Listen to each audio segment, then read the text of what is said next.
pero estoy escuchándoles, ¿ah? Por si acaso. Ok. Buenos días, doctora. Buenos días, compañeros. Entonces, en este tema me toca hablar acerca de neurotransmisión central. Y para eso es importante poder conocer la anatomía, en este caso del sistema nervioso central. Ya todos la conocemos, en el tema somático lo llevamos ya hace unas semanas. En esta oportunidad es la neurotransmisión central la que la vamos a analizar.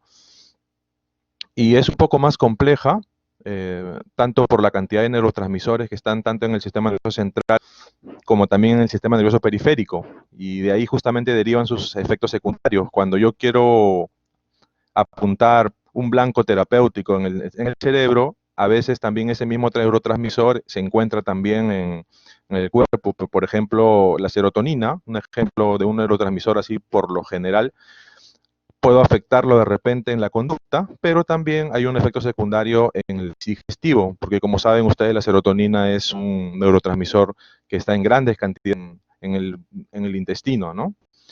Por así decirlo. Entonces vamos a comprender un poco la anatomía del sistema nervioso central y para eso he tomado unos dibujos que no sé si ustedes se acordarán en el tema de embriología. Yo recuerdo ese curso, fue uno de mis favoritos, en la cual nos enseñaban cómo desde la formación de, del embrión, una de las primeras cosas en el sistema nervioso central es la famosa formación desde la cresta neural. Acuérdense de que la cresta neural son un grupo de células madres que apuntan a formar se podría decir, lo más importante de todo el cuerpo, que viene a ser el sistema nervioso central. Algo que me toca recalcar es que este sistema nervioso central viene a ser para mí el órgano más importante porque él va a estar en todos los órganos, ¿no? O sea, cada órgano tiene vascularización, tiene nervios, ¿no? Y es por eso de que el sistema nervioso tiene un control absoluto de todo el cuerpo, ¿no? En este caso, ya desde que se formó el embrión, ya todos conocemos, ¿no? El primer día, segundo día, tenemos a los blastocistos en el tercer día, cuarto día, aproximadamente una mórula en los 8 días, y luego se va a formar eh, el sistema nervioso, que va a constar de tres partes importantes en su inicio. Por eso que he puesto acá las figuras, acá pueden ver mi mouse. La primera parte tenemos el telencéfalo, el romboencéfalo y el mieloencéfalo. Ya sabemos que el telencéfalo viene a ser la parte de los hemisferios cerebrales, el romboencéfalo viene a ser el mesencéfalo, con justamente partes importantes en ella, y tenemos también el mieloencéfalo, que viene a ser la médula espinal, ¿no? Y ahí podemos ver aquí cómo se va formando de tan solamente un tubito, se va formando el cerebro, que ya lo podemos ver aquí terminado, ¿no? ¿Puedes marcar Aproximadamente. tu puntero, hermanito, por favor, para que puedas manejar? ¿La marco? Ah, ya, ok. Sí. Ok, así. Ujú. Ok, Para ok. que le Entonces, das clic y ya lo puedes mover. Ujú. ok.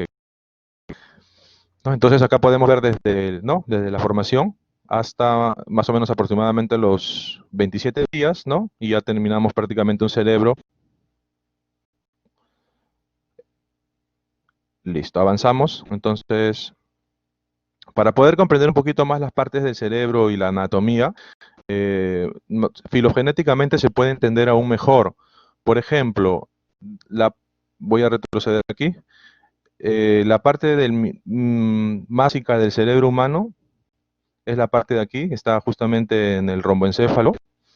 Y aquí se los he puesto en estos tres gráficos. Tenemos, por ejemplo, el cordoencéfalo, que es la parte más básica del cerebral. Tan solamente se pueden procesar informaciones como movimientos, como básicas, muy básicas, ¿no? En el caso de peces.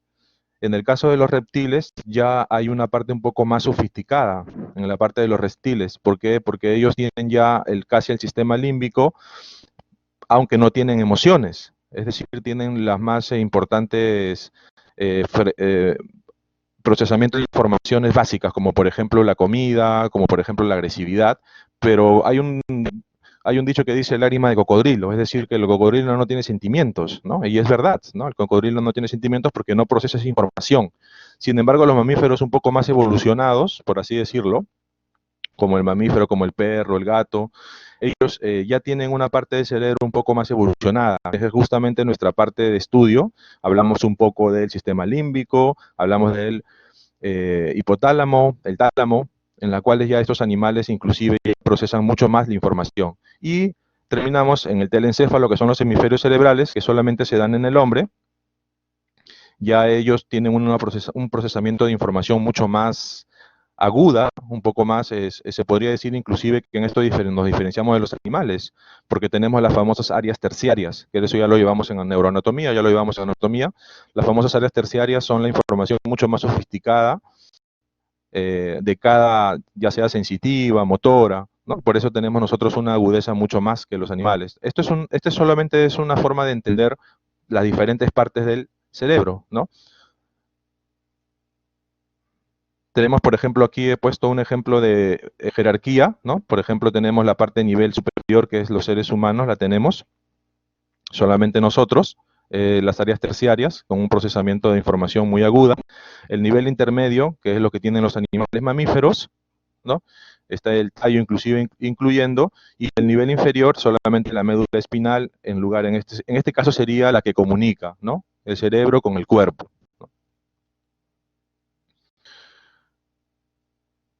Aquí, por ejemplo, quiero recalcar que es importante tanto en el sistema nervioso central el poder controlar ciertas cosas, como por ejemplo la psicología, ¿no? La psiquiatría, por ejemplo, se encarga, por ejemplo, de regular la ansiedad, enfermedades como la esquizofrenia, enfermedades mentales como la depresión mayor, ¿no? Y otras enfermedades mentales.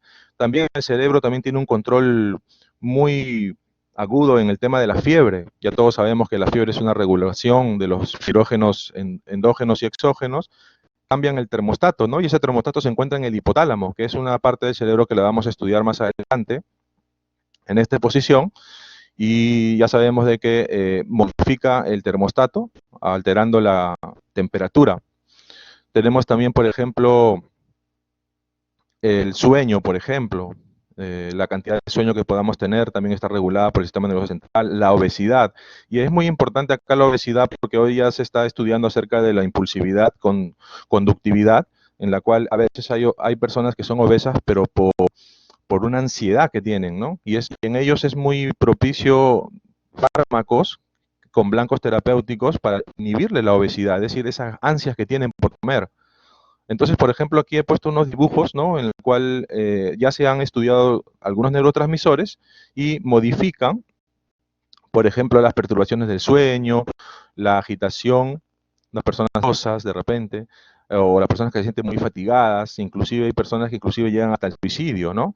Eh, Hoy en día tenemos falta de psiquiatras, hemos visto muchas muertes de repente por parricidios, homicidios en parejas, y casualmente es porque estas personas están enfermas en la mente y no se les ha dado su fármaco, ¿no? Su antidepresivo, y al final han acabado por matarse y por matar a otras personas, cuando de un principio se les puede tratar justamente con estos fármacos, psicofármacos, ¿no? Sería tan importante que entendamos bien este tema para eso, ¿no? Inclusive acá también he puesto otro, el humor también se puede modificar el humor, las famosas manías, las famosas tristezas, las apatías, ¿no?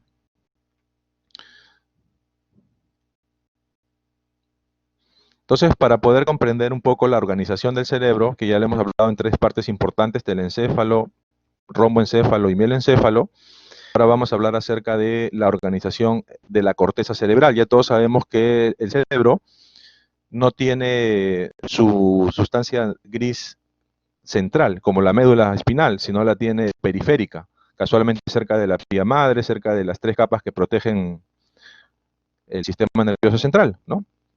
Más que todo de los compactos, de los golpes, ¿no? Y muy cerca de la periferia, dentro del cerebro, tenemos las famosas 6 capas, las células estrelladas, fusiformes, la de Cajal, Martolini, tangenciales y radiales.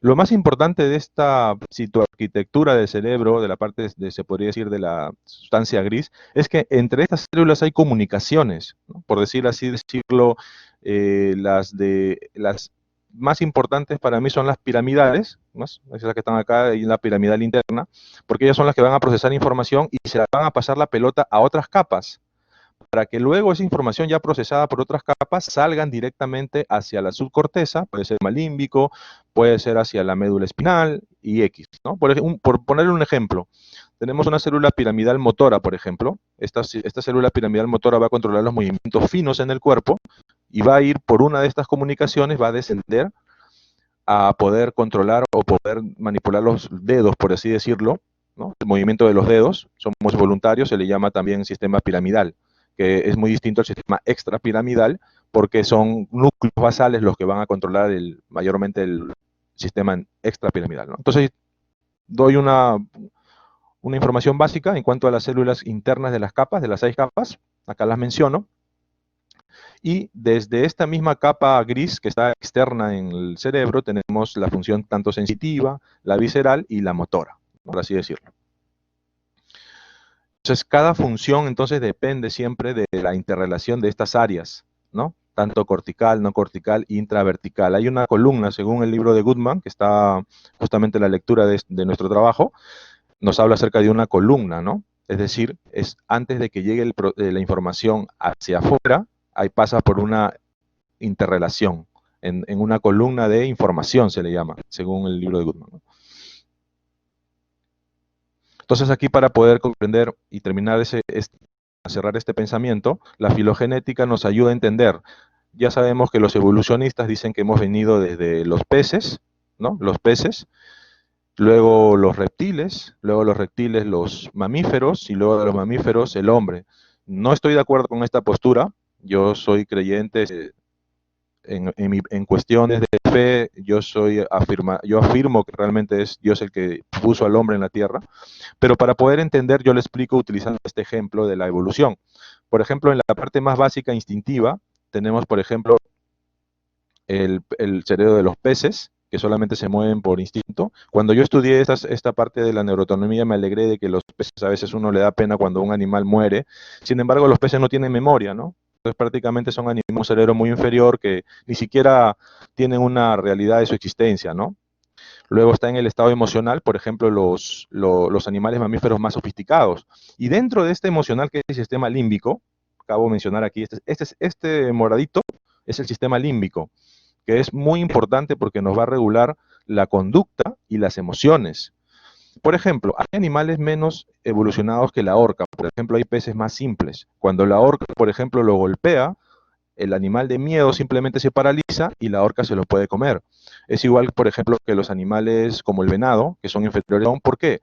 Porque ellos se paralizan ante el miedo. Es decir, no tienen unos circuitos en esta área emocional que permiten poder tener ventaja evolutiva. Es decir, no pueden defenderse simplemente porque se quedan aislados, pasmados, se quedan, se podría decir, quietos, ¿no? No pueden actuar. En cambio, un animal que tiene algunos circuitos mejor integrados en la área límbica puede tener mejor opciones, de repente huir, ¿no? En el caso de nosotros está tan evolucionado el sistema límbico que nosotros cuando vemos a un león podemos inmediatamente pensar, no nos bloqueamos, podemos agarrar fuego, de repente podemos subirnos a un árbol, pero tenemos opciones que otros animales no lo pueden tomar porque simplemente no existen esas conexiones en el sistema límbico, ¿no? Y es por eso que los animales evolucionados son los que tienen el área mucho más conectada, por así decirlo, y mejor adaptada.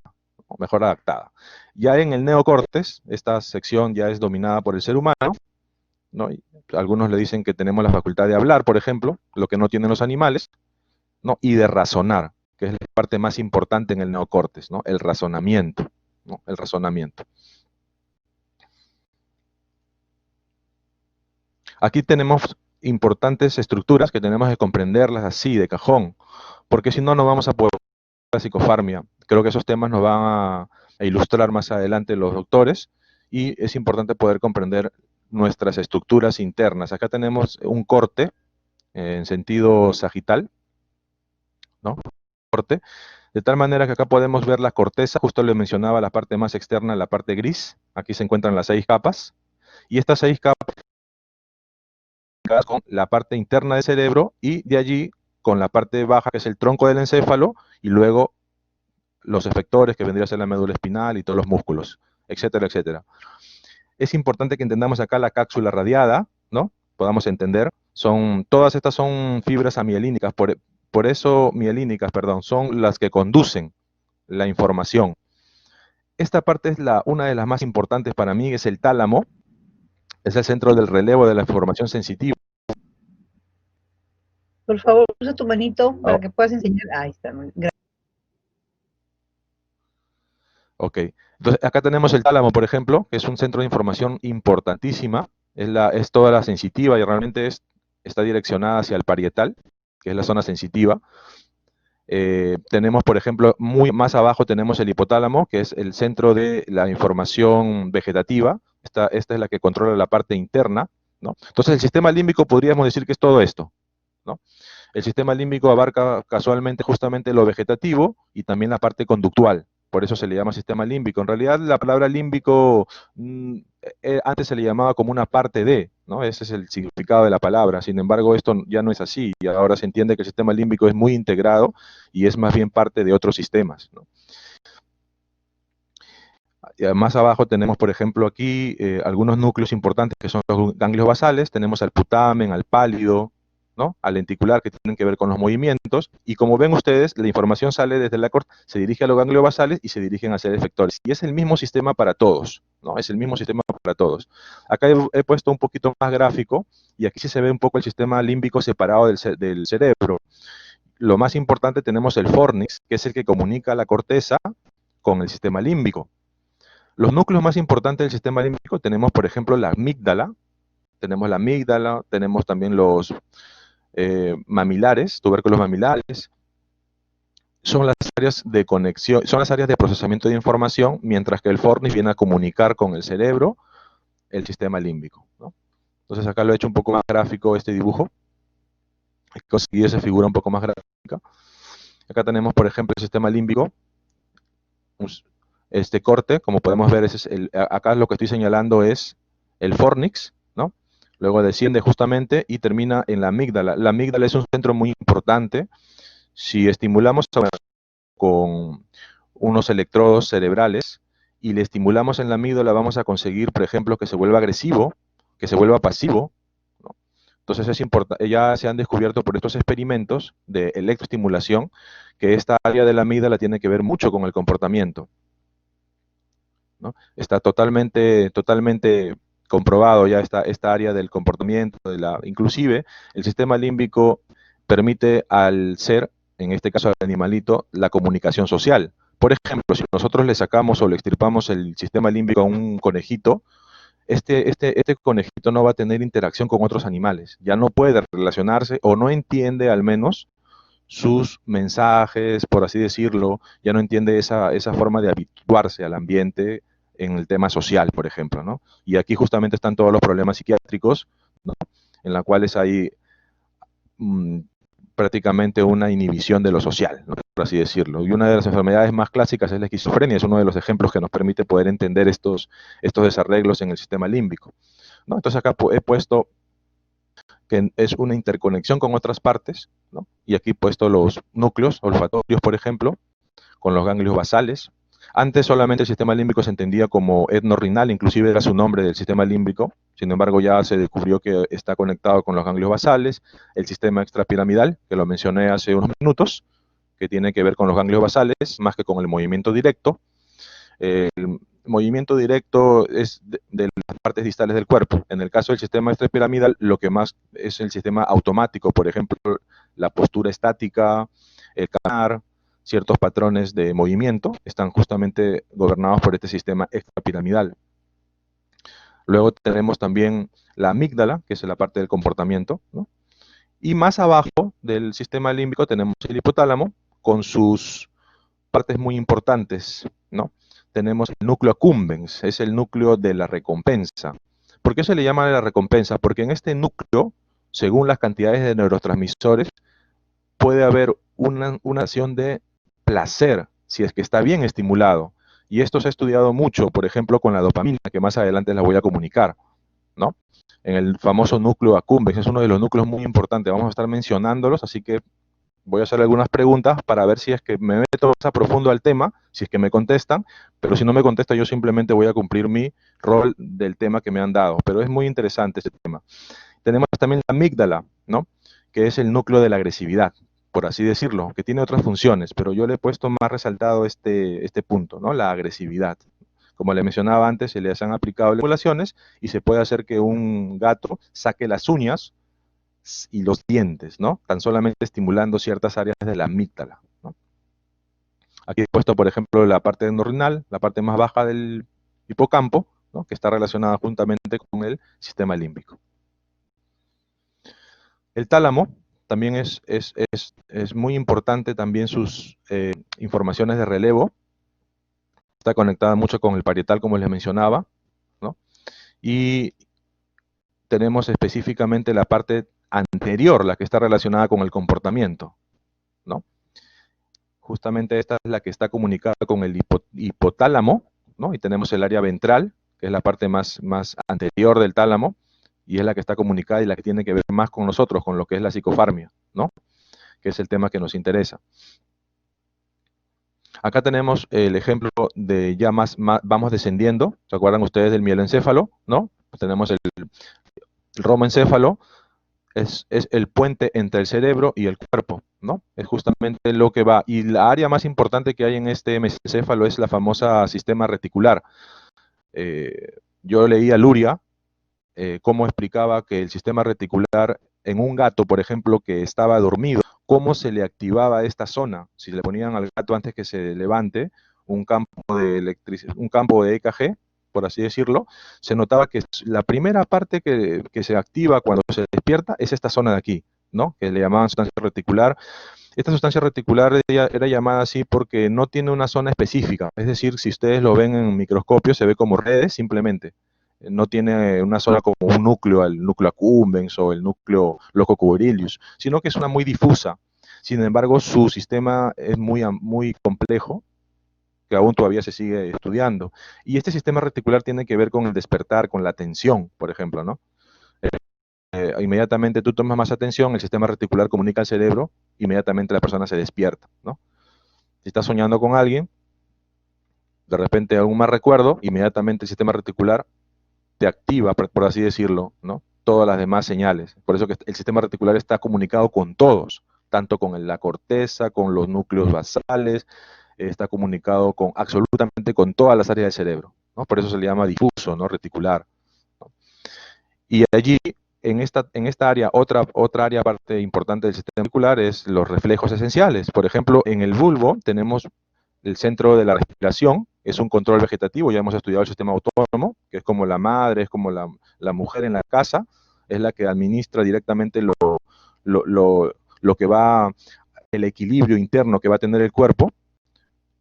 Ahí se ven las frecuencias cardíacas, por ejemplo, tenemos el centro del vómito, tenemos el centro de la respiración, cuántas respiraciones por minuto lo vamos a hacer, y ese está regulado inclusive por la cantidad de oxígeno que hay, algunos vasoreceptores que se pueden encontrar, ya tenemos en el seno carotidio, ya tenemos hasta el cansancio, esas cosas, esos sensores claves para poder regular el sistema autónomo, que no es el tema, pero lo menciono porque algunos efectos secundarios en algunos medicamentos psicofármacos hay estos efectos indeseables, por así decirlo, ¿no? Entonces, son las partes importantes del sistema nervioso central. Aquí tenemos como los más importantes blancos terapéuticos, ¿no? Que podemos hacerlo a nivel de molecular. Por ejemplo, podemos imitar a los neurotransmisores del cuerpo, podemos imitar a la serotonina, podemos imitar a la dopamina, o también los ligandos, ¿no? Entonces, estas moléculas se pueden también modificar. Lo pueden modificar también a través de las células, es decir, que el sistema de células en el cerebro están dominadas por los neurotransmisores, que son los que van a ir interconectando y van a ir dando las señales específicas a cada área, ¿no? Y según los receptores que se encuentren también en cada zona, porque hay receptores que se encuentran en el mesencéfalo, hay receptores que pueden haber en el encéfalo y hay receptores que pueden haber específicamente en el cerebro medio. Según los receptores es la respuesta que va a ocurrir, ¿no? El sistema, a nivel sistémico también, porque es más complejo inclusive. En el Goodman, casualmente la última lectura que nos han dejado, podemos estudiar ahí inclusive los péptidos. Me interesó mucho este tema porque hoy ya se pueden modificar. Ustedes saben que los péptidos difieren de un neurotransmisor. ¿Alguien me podría decir en qué se difiere un neurotransmisor de un péptido? No sé si es que es posible que alguien levante la mano, no sé, eso sí la profesora de repente me lo informará, pero esta parte es importante, ¿no? ¿Qué diferencia hay entre un péptido y un neurotransmisor? Casualmente los péptidos son más grandes, son moléculas más grandes y tienen que ver más con cascadas de información, un poco más complejas. En este caso, a nivel químico también se pueden modificar, ya sean los transductores, que son los segundos mensajeros, también se puede los intracelulares, hay moléculas intracelulares que están dando mensaje internamente. También lo puedo modificar mediante los transportadores, lo puedo modificar mediante la captación. Esto es importante, ya tenemos que tener como básico que cada vez que un transmisor va a ser sintetizado dentro de la neurona presináptica, va a desechar ese neurotransmisor inmediatamente en la hendidura sináptica. Hay transportadores de captación y hay transportadores de recaptación. Y es importante poder entender esto, porque hay fármacos que van a cortar la captación para poder inhibir o activar, ¿no? En el caso, por ejemplo, voy a poner un ejemplo. Si yo decido, por ejemplo, inhibir a un captador, ¿qué voy a hacer? Ustedes saben que cuando un neurotransmisor está en la hendidura sináptica, tiene una función. Y si yo lo capto directamente o lo recapto desde la hendidura sináptica, lo que voy a tener es una inactivación de ese neurotransmisor en la hendidura. Pero si yo no lo recapto, entonces va a haber una actividad más profunda o por más tiempo de ese neurotransmisor. Y ahí tenemos, por ejemplo, los famosos IRSS, ¿no? Inhibidores selectivos de la recaptación de la serotonina, ¿no? Trabajan a este nivel, en la captación. Por eso es importante que entendamos bien claro nuestro proceso de cómo es la comunicación neuronal, ¿no? A través de los neurotransmisores. Y también ya la conducta, que es inclusive un poco más compleja. La conducta ya se ha entendido ya un poco más por las enfermedades, las patologías, ciertas áreas del cerebro que están fallando. Y en base a eso se han hecho pruebas de algunos modelos de fármacos y se han aplicado, ¿no? Por ejemplo, acá tenemos el efecto positivo de la esquizofrenia, tenemos los aspectos negativos de la esquizofrenia y tenemos el humor, ¿no? Entonces aquí ya se han descubierto qué neurotransmisores afectan, por ejemplo, ya todos sabemos de repente de la esquizofrenia los signos positivos, ¿no? Que son la psicosis. Los signos negativos son el deterioro cognitivo, por ejemplo, y se ha visto que, por ejemplo, en el caso de los efectos positivos de la esquizofrenia, la dopamina está alterada, ¿no? También el humor. En el caso de los negativos, que tiene que ver con la depresión, con lo de cognitivo, que es una quietud prácticamente extrema hasta aislarse, está alterado los receptores, por ejemplo, de la serotonina, de la norepinefrina, ¿no? Entonces ya con fármacos se puede modificar esta patología, que aunque no se maneja tan bien, en realidad tan perfecto en la medicina, para otras enfermedades sí nos ha servido mucho este modelo, ¿no? Poder conocer un poco la psicofarmia, ¿no? En el cuanto de los neurotransmisores del cerebro que están relacionados a la conducta. Esto es básico y con esto es que voy a empezar a exponer con este tema. Voy a hacer algunas preguntas, si es que la autora me lo permite, y poder ir avanzando. Lo básico es que los neurotransmisores se procesan dentro del soma, ¿no? Por alguna información que han recibido de sus dendritas, que son estos, justamente los que están cerca del soma, y se va a comunicar, esta acción se va a comunicar a través del axón, en la cual va a correr el neurotransmisor y va a ser llevado a los terminales sinápticos, que son estas de aquí, ¿no? Una vez que están en los terminales sinápticos, va a desechar. Y lo importante comprender es que estos canales, por ejemplo, acá he puesto un canal de sodio, ¿no? Ahí hemos visto, ya hemos estudiado esto en los receptores, lo tienen bien claro. Estos canales de sodio, por ejemplo, están en lo largo de todo el axón, de tal manera que hay una gradiente, por gradiente existe un potencial de acción, no lo voy a explicar porque no es el tema. Ese potencial de acción va a despolarizarse, es decir, va a comenzar a entrar sodio, ¿no? Luego osificar con el potasio para poder quitar eso, y esto va a ir corriendo, ¿no? siempre es retrógrado, ¿no? Viene a ser desde el soma hasta el terminal axón. Y una vez que empieza a abrirse estos canales de sodio, va a comunicar a que se deseche el neurotransmisor X. Por ejemplo, esta neurona que está aquí, hace cuenta de que sea de serotonina. Se activa por un canal de sodio, ¿no? Se despolariza y me va a hacer que deseche la serotonina. Si esta neurona fuera de dopamina, ocurre lo mismo. Son los mismos canales iónicos, aunque con ciertas variaciones, me van a despolarizar la neurona y luego van a desechar la dopamina. Y así podríamos decir de todos los neurotransmisores y cada neurona con su neurotransmisor específico, ¿no?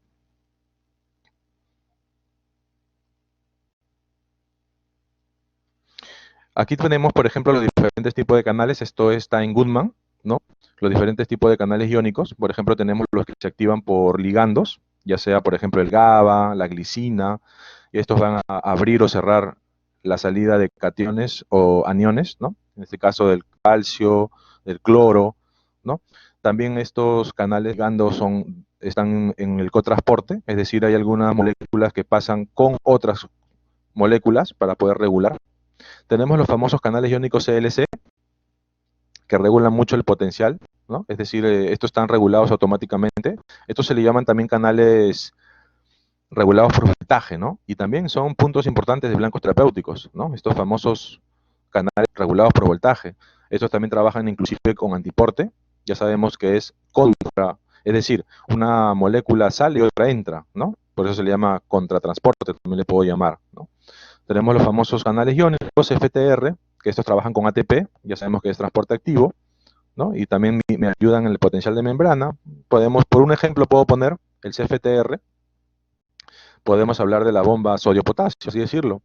O también, y otras regulan la hemostasia, la cantidad de volumen celular, otras me regulan el pH, ya sea de las vesículas, el pH del citosol. Este es uno de los más importantes con el que vamos a trabajar nosotros en estos momentos, es la famosa CNG, ¿no? Que casualmente estos canales son específicos del cerebro y están en las neuronas, son las que me van a transmitir la glicina, al recibir la glicina van a abrir los canales, ¿no? Al recibir la GABA también igual, puede ser también la serotonina, la dopamina. Luego tenemos los canales iónicos HCN, que estos más bien están regulados por nucleótidos, es decir, la cantidad de AMP cíclico, ¿no? Adenosín monofosfato, GTP también, todos los nucleótidos, ¿no? Cualquier nucleótido activa estos canales y se abren. Y estos mayormente están abiertos en hiperpolaridad. Es importante entender esto. Estos canales de aquí, que se abren por nucleótidos, están abiertos siempre cuando hay hiperpolaridad. Tenemos que entender básico: despolarización, potencial de acción, hiperpolaridad, ¿no? Hiperpolaridad es cuando ya la neurona se recupera de una acción. Es decir, que los potenciales comienzan nuevamente a estar en equilibrio. Mayor sodio fuera, poco sodio adentro. Está hiperpolarizado. Despolarizado es cuando hay una cantidad casi igual entre afuera y adentro porque están entrando, ¿no? Es importante también estos canales de aquí, HCN. También tenemos los activados por nucleótidos, que son muy parecidos a los que están aquí, los CFTR. También tenemos a los famosos TRP. Estos famosos canales TRP, lo menciona Goodman, y se observaron en las moscas Drosophila, ¿no? Ellos estudiaron a estas moscas con estos canales iónicos que conducen la transmisión, se encuentran. Es muy interesante que se encuentran desde animales muy, por ejemplo, los insectos lo tienen, pero estos mismos canales también se encuentran en los mamíferos y también se encuentran en los seres humanos. Es por eso el estudio tan importante de estos TRP. La forma tridimensional, es decir, la conformación de las proteínas, siempre van a ser así, 6, es un dominio con 6 transmembranas, 6 hélices transmembrana, más un poro en el centro, ¿no? Todas estas tienen 25 aminoácidos, ¿no? Y casualmente, estos canales se pueden estimular con la anamidina, con la capsaicina, que tienen que ver mucho con el gusto. Cuando ustedes compran un chile, por ejemplo, un ají, otro acá le llamamos ají, en los libros dice chile, algunos libros de México, estimulan justamente estos canales que se encuentran mucho en nuestro sistema gustativo, ¿no? La lengua, por ejemplo, ¿no? Son canales específicos de ligandos, en este caso picantes, ¿no? Ligandos que tienen sabor, ¿no? Y exactamente hay 28 tipos de estos calonicos, ¿no? Entonces, para poder ya ir entrando en nuestro tema, los neurotransmisores que se encuentran en el sistema nervioso central son básicamente los excitadores y los inhibidores. Los excitadores son el glutamato y el aspartato, que ya lo hemos mencionado en otras clases anteriores.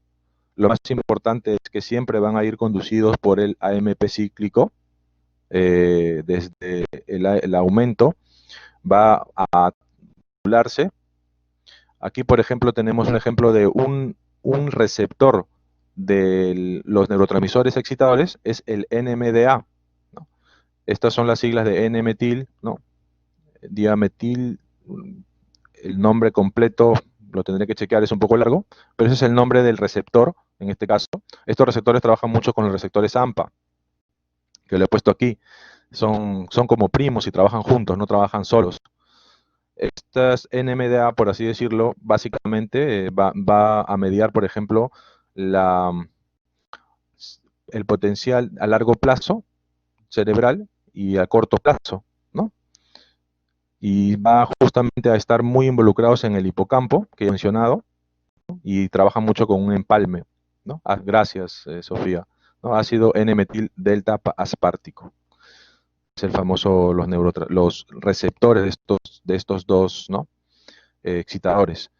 Por el lado de los inhibidores tenemos al GABA y a la glicina. Ya sabemos que el GABA está mucho influenciado en las interneuronas, en el hipocampo, también en el presináptico de la médula espinal, cerebelo, ¿no? Las motoneuronas y el bulbo olfatorio, ¿no?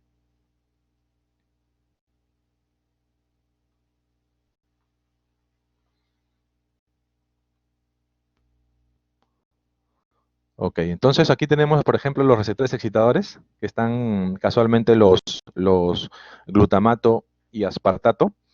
Casualmente los receptores glutamato, los que los transporta tenemos acá transportadores, el TAEA y el GLUT, ¿no? Son 8 familias de los receptores de glutamato, todos están acoplados a GPRS, y tenemos dos grupos, el grupo 2 y el grupo 3.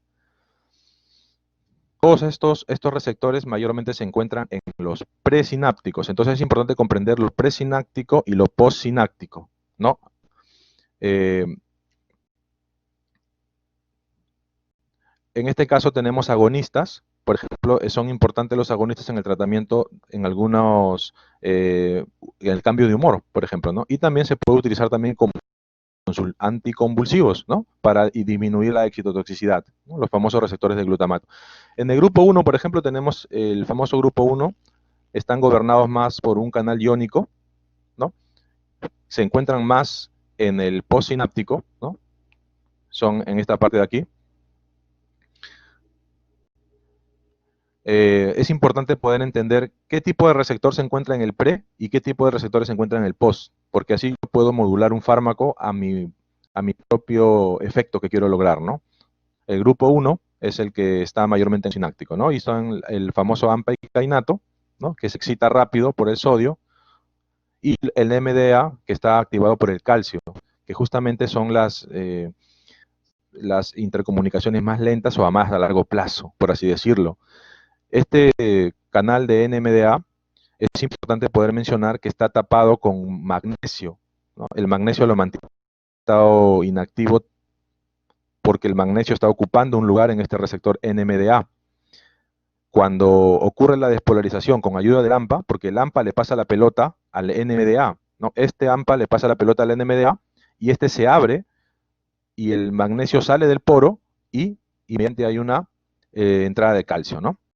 Entonces es importante entender estos receptores excitadores que se requiere tanto la glicina y el glutamato, ¿no? Porque esos van a hacer que el magnesio destape, por así decirlo, el canal del NMDA, ¿no? Es importantísimo que aprendamos esto, de cajón. Acá tenemos, por ejemplo, el famoso neurotransmisor glutamato, ¿no? Entonces, pero hay una hipótesis. Es importante entender que estos neurotransmisores se han entendido más por el comportamiento en enfermedades, ¿no? Cuando hay una enfermedad, en este caso la esquizofrenia, se ha podido comprender que el NMDA está muy bajo, es decir, estos receptores o están dañados genéticamente o simplemente no están funcionales, ¿no? Y nos va a dar una enfermedad clásica que es la esquizofrenia. Lo interesante de la esquizofrenia es que tiene síntomas tanto positivos como negativos y ahí nos va a permitir entender en qué área del cerebro se encuentra el glutamato. Y son las funciones, porque el glutamato solo dispara a otros neurotransmisores. No, por eso se le llama excitador porque está en todos los sistemas. Si nosotros podemos antagonizar un receptor NMDA, vamos a tener un efecto, ¿no? Entonces acá, por ejemplo, he puesto justamente el receptor del glutamato, ¿no? Que es el NMDA, tiene su magnesio tapándolo el poro, ¿no? Y ante el estímulo del AMP, perdón, el ANMDA, lo puede abrir, ¿no? Por eso, ahora acá tenemos un circuito importante glutamatérgico, ¿no? Tenemos el sistema córtico desde las piramidales, ya les mencioné desde la corteza, desde las 6 capas, piramidal, ¿no? Desciende al sistema límbico, ¿no?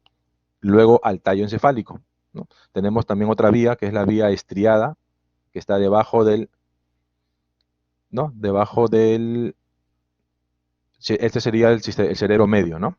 Ahí está también el famoso núcleo accumbens, que les mencionaba, y la vía del tálamo cortical también sería otra vía, ¿no?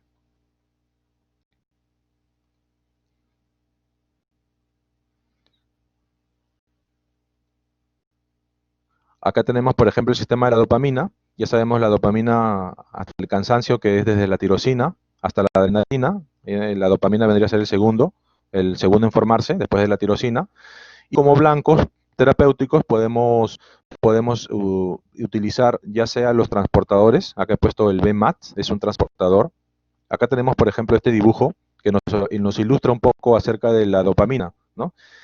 Tenemos los que los hidrolizan, por así decirlo, en este caso los que lo deshacen, los desintegran dentro de la hendidura sináptica, ¿no? Tenemos también los transportadores, ¿no? En este caso el que lo deshace viene a ser la MAO, ¿no? Tenemos la MAO A y la MAO B. La MAO A mayormente es intracelular. Podemos alterar ya sea mediante los blancos de los transportadores, los que desintegran, también los, ¿no? Ahí tenemos un ejemplo de ello, ¿no? Entonces la dopamina está en la esquizofrenia con los signos famosos positivos, ¿no? Que tenemos cuando las personas escuchan, esas personas que tienen este problema, escuchan voces, están súper estimulados, ¿no? Inclusive pueden ver cosas que otros no ven, ¿no? Uno de los síndromes que hasta ahora nos explican por qué que algunos o un gran porcentaje de los que sufren esta enfermedad dicen que ven a los ovnis, que ellos los están mirando, que ellos los están escuchando, ¿no? Entonces están hiperestimulados, gente, por algo que por una vía específica que vamos ahorita a comunicarla, ¿no? Para poder entender y terminar este neurotransmisor de la dopamina, hay un receptor que es el que más vamos a trabajar y es el receptor D2. Este receptor D2, porque sabemos que hay desde el D1, receptor D1 hasta el D5, pero específicamente el D2 mayormente está como preganglionar. Cuando ustedes escuchen que un receptor se encuentra en el preganglionar, por lo general van a ser los que están en retroalimentación negativa, ¿no? Retroalimentación negativa quiere decir que si estos receptores están, o también se pueden llamar autorreceptores, en la neurona que va a desechar un neurotransmisor, entonces este es como un regulador para que yo no deseche ese neurotransmisor, ya sea porque no lo necesite, ya sea porque puede causar daño a la neurona, ¿no? Entonces, acá he puesto un dibujito, como lo pueden ver allí, ¿no? De un soldadito. Si en caso él tiene la dopamina afuera, en el receptor, entonces ya no va a permitir que salga, ¿no? Y ahí he puesto una bandera, le he puesto, no sale, ¿no? Pero lo contrario, si es que este soldadito, que es el receptor D2, pre, ¿no? Presináptico, no encuentra esa dopamina, inmediatamente la va a desechar. Y justamente este portero es el que va a estar en el efecto positivo de la esquizofrenia, que lo voy a mencionar más adelante, ¿no? Por ejemplo, aquí tenemos el sistema dopaminérgico y de cajón tenemos que entender las 5 vías, ¿no? Las 5 vías de este sistema dopaminérgico. La vía nigroestriada, mesolímbica, la mesocortical, tuberoinfundular y la tegmentum, ¿no? La más importante, una de las más importantes es la mesolímbica, ¿no? Donde se encuentra justamente una vía desde el tegmentum hacia el núcleo accumbens, casualmente acá justamente he puesto acá, desde aquí, desde el tallo, ¿no? Se va directamente al estriado, ¿no? Y esta es la vía casualmente que está activada en los esquizofrénicos cuando hay psicosis, ¿no? ¿Por qué? Porque este receptor D2 viene a ser como un freno para que no haya mucha estimulación en esta área del cerebro, ¿no? Del famoso núcleo accumbens, ¿no? Entonces, por así decirlo, está activada esta zona y van a haber algunos fármacos que tienen ese blanco terapéutico del D2, ya sabemos los famosos neurolépticos, que lo vamos a explicar más adelante. La mesocortical también es importante, tiene que ver con la parte emocional, la parte cognitiva. También se puede también afectar con algunos fármacos y hace con un poco sus efectos, ¿no? Ahora, algo muy interesante en el tema de la esquizofrenia. Hay una paradoja. Yo puedo subir la dopamina en el área mesolímbica, ¿no? Pero sin embargo es el síntoma positivo. Sin embargo, ¿cómo puedo bajar en otra área mesocortical? Porque casualmente esta enfermedad tiene signos positivos y signos negativos. Entonces, ¿cómo yo puedo subir en una vía y cómo la puedo bajar en la otra? Porque es el mismo neurotransmisor, ¿no? Entonces aquí hay una hipótesis que yo he puesto, pero lo vamos a entender un poco más adelante, porque esto es un poco más complejo, pero ya les estoy diciendo cuáles son nuestros blancos terapéuticos y las vías en sí de cada neurotransmisor, ¿no? Estas 5 vías yo les recomiendo que se las memoricen, así, que sea como su libro de cada día, de cada mañana, los que van a hacer psicofármaco, ¿no? Acá tenemos el medicamento, por así decirlo, y sus diferentes afinidades por los neurotransmisores, ¿no? Por ejemplo, ya se ha conocido que el D2 tiene que ver mucho con los signos positivos, ya lo he mencionado, y también se va a poner un tamaño. Si es que es grande esta pirámide de 2, es porque su efecto es poderosísimo, y si está sombreado, es porque justamente este fármaco tiene una afinidad por este tipo de receptores, ¿no? Acá también tiene, aparte de esta afinidad por la dopamina, este fármaco, solo he puesto como ejemplo, también tiene afinidad por la serotonina, ¿no? Por los receptores 2A específicamente, ¿no? Entonces es importante comprender esta parte de la farmacología como blanco terapéutico. Tenemos los antipsicóticos típicos. Ahora, ¿qué diferencia hay entre estos antipsicóticos mencionando la dopamina? Los típicos, que son aloperidol, estos antiguos, lo que causaban era prácticamente una quietud extrema en el paciente, ¿no? Causaban, por eso se llaman neurolépticos, ¿no? Como que están lentos, una lentitud tanto en su pensamiento como una lentitud en el movimiento. Y estos son los efectos secundarios, por así decirlo, más graves de estos típicos. Hoy en día ya se han descubierto, gracias a Dios, antipsicóticos atípicos, que estos ya no me van a causar esta lentitud, casualmente por conocer los fármacos, ¿no? ¿No? Casualmente por conocer los blancos específicos de cada neurotransmisor. Entonces ya hay menos efectos secundarios en los atípicos, porque ellos pueden no solamente disminuir los signos positivos, sino también pueden regular otras vías. Entonces acá tenemos, por ejemplo, la clorpromacina fue uno de los primeros, se descubrió por casualidad, y antes se pensaba que era por la histamina, ¿no? Su efecto, ¿no? Siempre pensaban que era la famosa histamina. Sin embargo, se descubrió más tarde que era la dopamina la que modificaba la clorpromacina, ¿no? Promacina.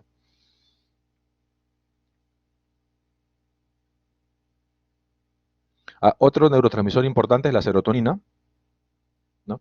Ya sabemos que viene del triptófano, tiene que ser en la sangre el triptófano transportado, ¿no? Luego tiene que ser modificado y transformado en la serotonina en sí, que es transportado por este AAADC, que es uno de los transportadores, después de ser hidroxilada, perdón, también puede ser recaptada de la sináptica para nuevamente hacer más serotonina, ¿no? Y podemos modificar también las vesículas, que son las que van a encerrarse. El empaquetamiento de la serotonina siempre está empaquetada en sus vesículas, y estas vesículas están dominadas por este BMAP, que es un transportador de las vesículas, y se degrada por la MAOA, ¿no? Casi todos los neurotransmisores se degradan por la MAO, como hablé antes, en los temas generales, ¿no? De las vías más importantes serotoninérgicas tenemos las que están en el tallo encefálico, nacen allí, en el tallo encefálico, y tenemos las famosas receptores 2A. De la serotonina, el A es de cajón, tenemos que aprenderlo bien. Estas están directamente activando a la corteza en las células piramidales, luego descienden. Acá he puesto el ejemplo, miren, por ejemplo, aquí nace, aquí se encuentran las células serotoninérgicas en el tallo encefálico, van a disparar una señal hacia la piramidal. Esta piramidal luego va a descender a activar casualmente al lado de las serotoninérgicas, va a encender por medio del glutamato, va a activar a los famosos inhibidores del GABA, ¿no? Este inhibidor va a hacerle un freno aquí al núcleo estriado, ¿no? Que justamente son fármacos psicotípicos, por así decirlo, ¿no? Entonces, casualmente estos receptores que están aquí al costado del GABA, el glutamato, van a ser coinhibidos también por otros subreceptores, se podría decir así, o otros subneurotransmisores, ¿no? Que todos apuntan siempre al estriado, ¿no?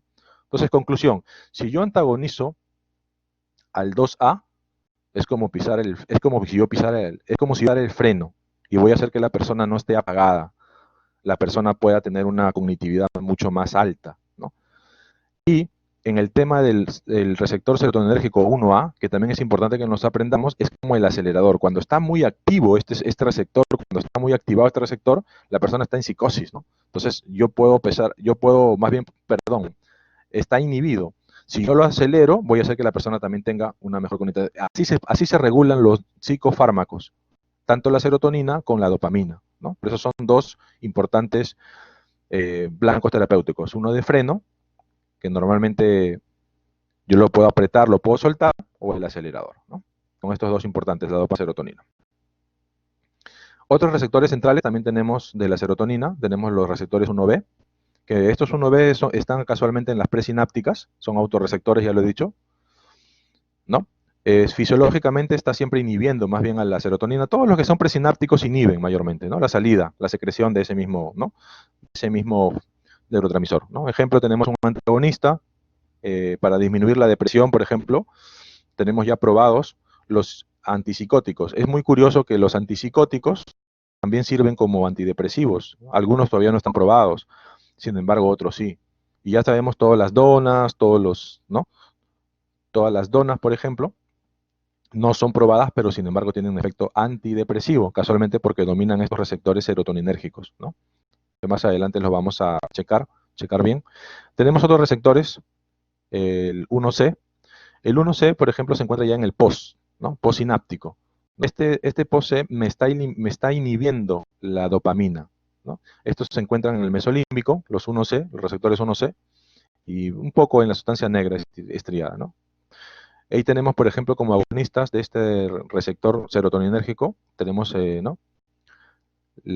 Acá le he puesto la bavixerina y la locacerina, ¿no? Son agonistas de estos receptores postsinápticos, ¿no? Que me pueden inhibir a la dopamina en alguna área del cerebro, ¿no? También a la epinefrina, ¿no? Estos también se pueden inclusive trabajar en la esquizofrenia y en la obesidad, ¿no? Tenemos otro grupo de receptores serotoninérgicos que pueden ser inclusive los famosos inhibidores de la recaptación de la serotonina, selectivos, ¿no? La fluoxetina, paroxetina, ¿no? Que casualmente justo van a inhibir la depresión. Ya quiero que esto lo tengan muy claro, ¿no? La depresión está muy activada cuando el freno está pisado, ¿no? Por así decirlo, ¿no? Si yo suelto el freno aquí, entonces va a poder. En el caso de los que yo quiero quitarles la depresión, voy a pisar el acelerador. ¿Y cómo piso el acelerador? Dándole un antidepresivo, un inhibidor de la recaptación de la serotonina, ¿no? Puede ser una paroxetina, si en caso, aparte de la depresión, quieren dormir bien, ¿no? Entonces este es el receptor que va a hacer función. Otro receptor, tenemos el receptor 3, también se encuentra en el postsináptico, pero este va a inhibir por medio del GABA, ¿no? Por medio de interneuronas, a la norepinefrina, va a inhibir también a la serotonina, a la acetilcolina, dopamina y histamina, ¿no? Y acá ya tenemos otros antidepresivos, como el Vortiomax, la mirtazepina, son otros antidepresivos muy útiles. El Vortiomax todavía creo que está todavía en estudio. La mirtazapina sí, ya creo según la FDA de Estados Unidos, ya lo utilizan como antidepresivos. Pero sus blancos terapéuticos son los receptores 3, serotoninérgicos. Otro receptor tenemos los 6. El receptor 6 de serotonina es también postsináptico, ¿no? Y este más bien disminuye la acetilcolina. La acetilcolina es el neurotransmisor que se estudia con la enfermedad de Alzheimer. Así como la dopamina se estudia en la enfermedad de esquizofrenia, si nosotros queremos estudiar la acetilcolina, la tenemos que estudiar con la enfermedad de Alzheimer. Lamentablemente son personas que padecen esta enfermedad, pero mediante sus comportamientos nosotros podemos ver qué disfunción hay en este neurotransmisor, que es la acetilcolina que voy a decir más adelante, ¿no? Entonces este neurotransmisor tiene que ver con la memoria y aprendizaje. Recientemente se están descubriendo medicamentos, todavía no están en estudio todavía estos receptores 6. Y tenemos el receptor 7, que también es postsináptico, disminuye, es decir, inhibe a la serotonina, ¿no? Y si lo bloqueo, si yo le puedo poner se puede decir un sinergista, más un inhibidor de la recaptación de la serotonina selectivo, tengo un mejor ejemplo, ¿no? Y miren, este es un ejemplo de las pinas y las donas, son antidepresivos, ¿no? Las pinas nos referimos a olanzapina, a reserpina, ¿no? Y cuando hablamos de donas, vamos a hablar de la rispedirona, por ejemplo, y todas las que tienen un semejante estructural y clasificado, ¿no? Aquí, por ejemplo, he puesto el ejemplo, ya sea quitar el freno, 2A, nunca se olviden este receptor, ¿no? O pisar el acelerador, el 1A, ¿no? Este me va a disminuir los síntomas positivos, por ejemplo, de la esquizofrenia, y el efecto farmacológico va a ser Ahora, el efecto farmacológico más moderno es el agonismo parcial.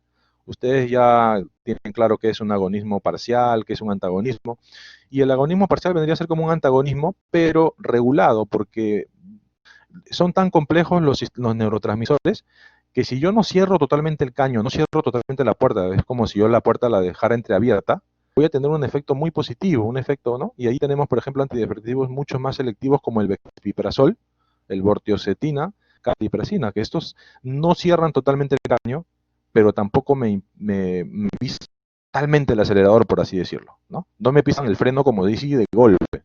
Yo, por ejemplo, cuando manejo mi auto, siempre que llevo a mi familia, siempre no sufren de vértigos, no sufren de mareos, porque yo soy muy suave en pisar el acelerador, ¿no? Soy muy fino, no piso de frente. Pero no sé si ustedes han subido a un micro, han subido de repente ¿no? a una combi, a veces son discúlpenme las palabras, ¿no? Son unas bestias, a veces pisan el acelerador en seco, ¿no? Y te vas. Con el agonismo parcial se evita eso, ¿no? Se evita una reacción de golpe, ¿no? Y puedo ser más selectivo, ¿no? Entonces acá tenemos, por ejemplo, otros ¿no? Antidepresivos potenciales que todavía no están probados todavía. Por ejemplo, la quetiapina es un antidepresivo, muy aparte de un antipsicótico, ¿no?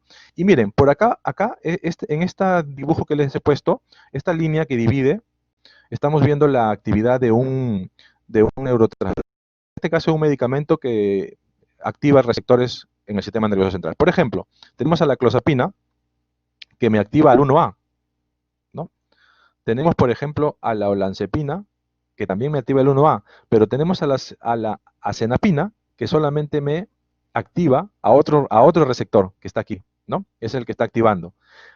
Pero curiosamente, la olanzapina no me toca ni uno ni otro, ¿no? No es activado, no activa ninguno de esos dos. Y esto es un conocimiento importante para poder manejar psicofármacos. Solamente lo he puesto como ejemplo, porque ya cuando lleven psiquiatría, van a dominar este tema como la palma de su mano. Compañeros de la Universidad Privada San Juan Bautista. Acá tenemos, por ejemplo, la acetilcolina, como les explicaba, se aprende más con el Alzheimer. Ya sabemos que el Alzheimer hay una pérdida de memoria progresiva y mucho está activada en la memoria a corto plazo. Ya sabemos nosotros por nuestra anatomía que hay memoria a corto, memoria a largo plazo, ¿no? La de corto plazo tiene que ver más con nuestras acciones diarias, ¿no? Para poder hacer un trabajo, ¿no? Y nos acordamos dónde dejamos las llaves, dónde dejamos de repente el encendedor, aunque algunos de repente ya por descuido a veces ya no, nos olvidamos algunas cosas. La acetilcolina es desechada o es degradada por la famosa H y buche, ¿no? La acetilcolinesterasa que hemos estudiado ya en clases anteriores, ¿no? Y esta es muy importante también, que es una pseudoacetilesterasa, que casualmente en las lecturas están en el Goodman, y estas mayormente se encuentran en la glía. ¿Por qué es importante mencionar este neurotransmisor? Porque ya hemos visto que blancos terapéuticos pueden ir tanto a los transportadores, a los degradadores, como también a los receptores. Entonces, hay una diferencia entre estas dos y la puedo modificar según mi fármaco, ¿no? Ahora, estos degradadores de la acetilcolina varían según el gen de cada persona, también varían según la distribución de cada órgano. En algunos órganos hay más H. Por ejemplo, la H se encuentra más en el cerebro, intestino, plaquetas, eritrocitos, músculo esquelético y linfocitos. En cambio, la Buche se encuentra solamente en el intestino, en el plasma, ¿no? Y en el músculo esquelético. Ahora, en los patrones también de sustrato hay una gran diferencia entre cada una, ¿no? Porque hay algunas selectivas, ¿no? Y degradan con mucha más afinidad a la acetilcolina que otras, ¿no? Entonces acá he puesto, por ejemplo, otras dianas también de tratamiento pueden ser los transportadores, ya sean en el presináptico, o también puedo yo alterar a la acetilcolina mediante los transportadores vesiculares, ¿no? Acá, dentro de la acetilcolina, la más importante es el sistema nicotínico, ¿no? El sistema nicotínico es el más importante porque sabemos que el nicotínico solo tiene excitación, es controlado por los canales iónicos. En cambio, el muscarínicos están asociados a proteína G y son más complejos. Puedo tanto excitar con el M como también inhibir. Yo creo que para estudiar la acetilcolina en el neuro como neurotransmisor central es el nicotínico. Y es la famosa nicotina la que te da justamente activación, o por así decirlo, el acelerador, por un mecanismo que se va hacia lo cognitivo, ¿no? Y aquí he puesto un ejemplo de el famoso receptor nicotínico, ¿no? Entonces, fumas un cigarro, inmediatamente lo que vas a activar es la parte cognitiva, ¿no? Este es el famoso acetilcolina como neurotransmisor. Acá he puesto un ejemplo mucho más ampliado de la nicotina, por ejemplo, ¿no? Difieren, por ejemplo, los receptores nicotínicos en estructuras, en conformación estructural molecular, tanto del esquelético y de los ganglios, ¿no? Los receptores nicotínicos son específicos del cerebro. Tenemos los receptores más importantes nicotínicos. Tenemos a los famosos receptores A4 y B2, que están en el postsináptico, y estos se encuentran casualmente en el núcleo accumbens, ¿no? ¿Recuerdan que les mencioné antes? El núcleo accumbens, ¿qué cosa modifica? ¿Qué conducta? Pregunta al aire. Se los mencioné en la segunda diapositiva, creo. Tenemos también otro receptor nicotínico, el A7. Este sí se encuentra tanto en pre como en post, ¿no? Y este trabaja con retroalimentación positiva. Y esto es curioso, mayormente todos los neurotransmisores trabajan con retroalimentación negativa. Es decir, si hay mucho, yo no suelto mi neurotransmisor. En este caso no. En este caso, si el receptor recibe el ligando, en ese caso la nicotina, más bien suelta más, ¿no? Y ahí está controlando otros tipos de neurotransmisores, los nicotínicos. Y por eso es importante su estudio de la acetilcolina. Miren, me activa a la acetilcolina, a la dopamina, a la glutamina, y justamente en el área prefrontal. Tenemos que las áreas del cerebro, ¿no? Según la cisura de Rolando, divide la parte anterior del cerebro, prefrontal, la posterior, la parietal, y casualmente el prefrontal tiene que ver con el juicio, ¿no? Mire, y ahí inclusive este mismo canal iónico de nicotínico me va a regular el calcio, el cloro, el sodio y el MAP, ¿no? Son proteínas un poco más específicas, ¿no? Entonces, y todo conociendo al degradador que es a la acetilcolinesterasa, ¿no? Ahora, ¿cuáles son las vías nicotínicas? Tenemos las vías colinérgicas, desde el tallo del encéfalo hacia el prefrontal. Y acá he puesto justamente las vías, ¿no? Desde el tallo del encéfalo hacia lo prefrontal. Estos son cuando la nicotina viaja en la sangre, ¿no? Directamente activa a esta zona prefrontal. Por eso la persona se siente más de repente más concentrada, qué sé yo, más activada, por así decirlo, ¿no? Tenemos también otra vía del tálamo, hipotálamo, o el prosencéfalo basal, ¿no? Es otra vía, acá tenemos, nace aquí, ¿no? En el prosencéfalo, y se va hacia el hipotálamo. Otra vía, pero tenemos al hipocampo amígdala, ¿no? Que es directamente específico del comportamiento, y también tenemos desde el prosencéfalo hacia la amígdala directa, ¿no? Tenemos otra vía. Entonces, estas son las vías, ¿no? Por eso he puesto una lista. Yo les recomiendo que se memoricen cada vía y que la estudien así, bien a conciencia, porque les va a servir para psicofármaco. en los temas que nos vienen más adelante, ¿no? Tenemos acerca de la neurotransmisión y la memoria, por ejemplo, tenemos el famoso núcleo de Meiner, que está relacionado casualmente también con la acetilcolina. Y este núcleo, ya sea por el Alzheimer o por un bloqueo muscarínico, yo puedo causar inclusive una pérdida de memoria temporal, la puedo causar con algunos fármacos, por así decirlo, ¿no? Antes eran naturales, ahora ya son sintéticos, ¿no? Y yo puedo inhibir la memoria a corto plazo, por eso yo puedo imitar un Alzheimer reversible, lo puedo hacer, ¿no? Entonces acá podemos ver inclusive qué neurotransmisor, ¿no? En este caso están ya incluidos, por ejemplo, los muscarínicos, ¿no? Y acá tenemos a los nicotínicos. Este es un ejemplo más que todo de la neurotransmisión, ¿no?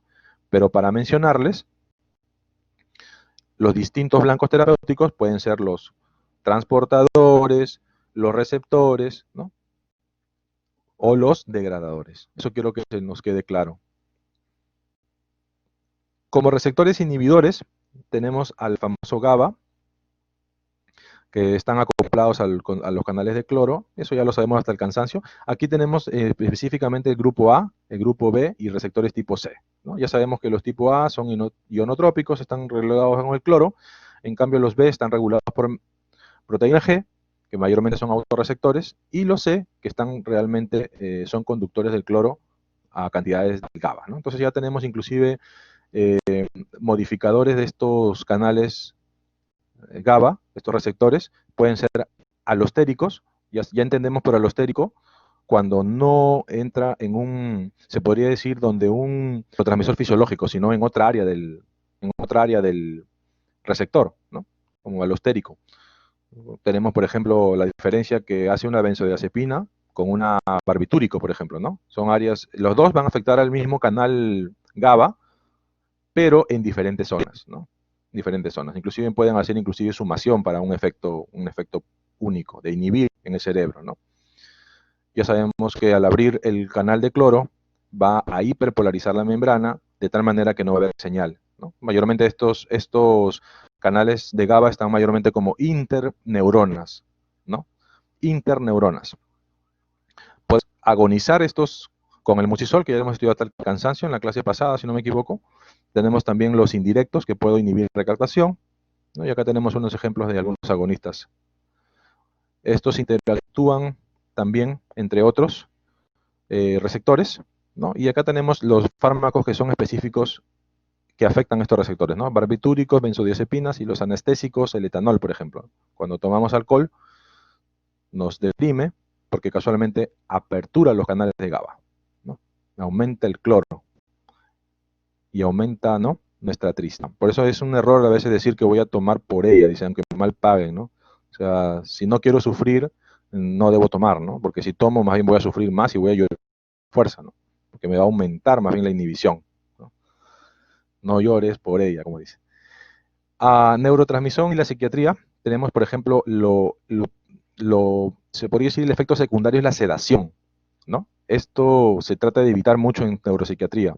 Tenemos los antipsicóticos atípicos, que son mejores, pueden causar mayor o menor sedación, y esto puede ser útil. Por ejemplo, cuando una persona viene agitada, entonces yo le puedo dar un antipsicótico que lo cede, y es bueno, porque esto le va a ayudar a que de repente duerma, viene muy agitado, ¿no? Entonces le va a ayudar más bien. Pero en otros casos, cuando se usa a largo plazo, yo necesito antipsicóticos que me aumenten más bien la cognitivo, ¿no? Que no me ceden, ¿no? Y puedo yo regularlos según por qué difieren estos antipsicóticos, aunque son del mismo estructura molecular, tienen diferentes otros receptores también afectan a los acetilcolínicos, afectan a la dopamina, afectan a la histamina, y estos son los que me van a ser útiles como fármacos en la psiquiatría, ¿no? Entonces solo los aminoácidos, dice, por ejemplo aquí, ¿no?, con una menor alteración de otros neurotransmisores centrales, en el caso que interactúen con la histamina, con la dopamina, la norepinefrina, acetilcolina, ¿no?, son los que me van a ser mucho más útiles, ¿no?